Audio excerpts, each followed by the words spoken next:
hello viewers কি খবৰ মই কলৈ গৈ আছো জনাম বাৰু তাৰ আগতে ৰাস্তাটো চকচোন ইমান ধুনিয়াকৈ লাইটেৰে সজাই থৈছে দেখিবলৈ যে ইমান ধুনিয়া লাগিছে ৰাতি সাগে আৰু বেছি ধুনিয়া লাগিব বৰ্তমান মই গৈ আছো গণেশ পূজা চাবলৈ মোৰ লগৰ এজনীৰ লগত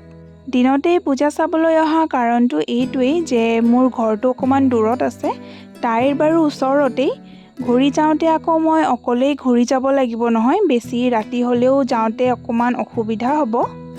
হেয়া দূৰত দেখিছেই নহয় হেয়াই হৈছে গণেশ পূজা পেণ্ডেল ইয়াতে এইবাৰ সিলভাৰ জুবলি পাতিছে সেই কাৰণে এই পেণ্ডেলটোকে চাওঁ বুলিয়ে আহিলো পেণ্ডেলটো দেখি বাৰু আপোনালোকৰ কেনেকুৱা লাগিছে বৰ ধুনীয়াকৈ সজাইছে ন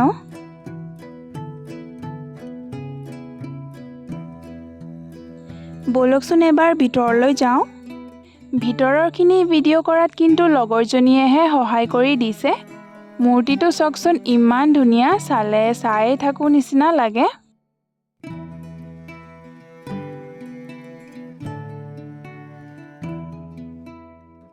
এয়া দেখিছেনে এইবাৰ বাহিৰলৈ আহিলো ফটো মাৰিলো ভিডিঅ' কৰিলো এইবাৰ আকৌ লাহেকে ঘৰলৈ যাবলৈ হ'ল এয়া চাওকচোন এতিয়াহে ৰাস্তাটো দেখিবলৈ বেছি ধুনীয়া লাগিছে ন আৰু লাইটৰ ডিজাইনখিনিও দেখাত এতিয়াহে ধৰিব পৰা গৈছে আজিৰ ভিডিঅ'টো ইমানতেই শেষ কৰিছো ভিডিঅ'টো লাইক কমেন্ট শ্বেয়াৰ আৰু সাবস্ক্ৰাইব কৰিব আৰু আজিলৈ ইমানেই এণ্ড থ্যাঙ্কস ফৰ ওয়াচিং